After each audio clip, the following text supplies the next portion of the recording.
Magandang araw mga katalak at welcome back dito sa ating YouTube channel.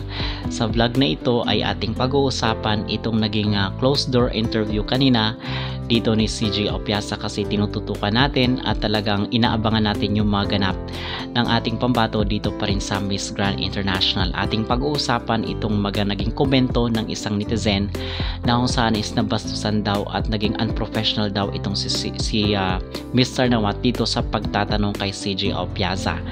Ating bibigyan ng reaksyon at ano ba yung ating masasabi at opinion. Bago ang lahat ay huwag kalimutang mag-like at mag-subscribe na rin kayo para updated kayo sa ating mga latest issue.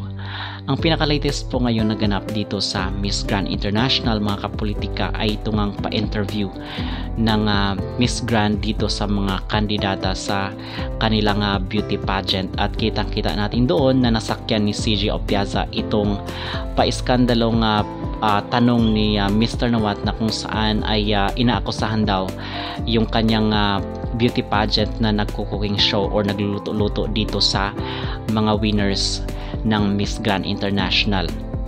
So dito ay nakikita natin na parang prangka itong si Mr. Nawat. So para sa akin naman itong naging komento ng netizen or naging post dito sa social media para sa akin is ano po ito, parang tinitest lang or sinusubukan lang itong CJ Opiasa kung hanggang saan nga ba yung maibubuga niya dito sa communication skills. So ito yung aking basa dito mga kapolitika kasi dito is hindi naman tayo kasi ang mga ibang mga netizen ay nagsabi na puro negative, puro pambabatikos, puro criticize lang daw tayo dito sa Miss Grand International at to the point na naapektuhan na yung ating kandidata. On top of that mga katalak is meron din palang 5 bansa so far na bumoto dito kay CJ Opiasa para maging Miss Grand International kasi merong portion doon na kung saan is tinatanong liban sa iyong sarili sino ang gusto mo na maging Miss Grand International.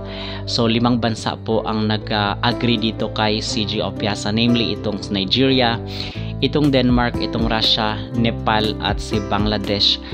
At kapansin-pansin na hindi nga tayo binoto ng mga karatig bansa natin like itong si Thailand, itong si Singapore, itong si Indonesia, itong si Myanmar, which is kitang-kita naman dito na mas magaling naman si CJ Opiasa kung ikukumpara sa kailang pambato. So hindi natin alam yung kailang mga nararamdaman. But so far is maganda itong ipinakita na gesture dito ni Mr. Nawat na kung saan is makikita natin na tuwang-tuwa or happy siya dito sa ipinakitang pagsagot ni CJ Opiasa. But unfortunately hindi po natin na ibinibigay yung buong pagtitiwala natin na dito is little hope lang po tayo kay Mr. Nawat kasi at the end of the day is nasa kanya pa rin yung pinal na pagpapasya dito kung sino nga ba talaga ang mag-uwi ng corona. Okay? So depende po ito sa maging desisyon ng CEO ng Miss Grand International. And so far ito po yung ating update dito sa ating pambato na CJ Opiasa kasi tinututukan natin itong kanyang maganap dito sa Miss Grand International bilang suporta na rin dito sa ating pambato. Okay? And so far ito po yung ating update today and tomorrow is yung kailang national costume at sa 22 mga katalak ay yung preliminary round na dito sa Miss Grand International. Ano sa tingin nyo, approve ba kay Mr. Nawat itong naging sagot niya dito sa Q&A? Ano ang inyong masasabi? Mag-comment down below at huwag kalimutang mag-like at mag-subscribe na rin kayo para updated kayo sa ating mga latest issue. Dishes that I hope we just focus more on the definition of what is cooking because we are just cooking the most perfect girl here for the grand crown. I agree. No one eat the land.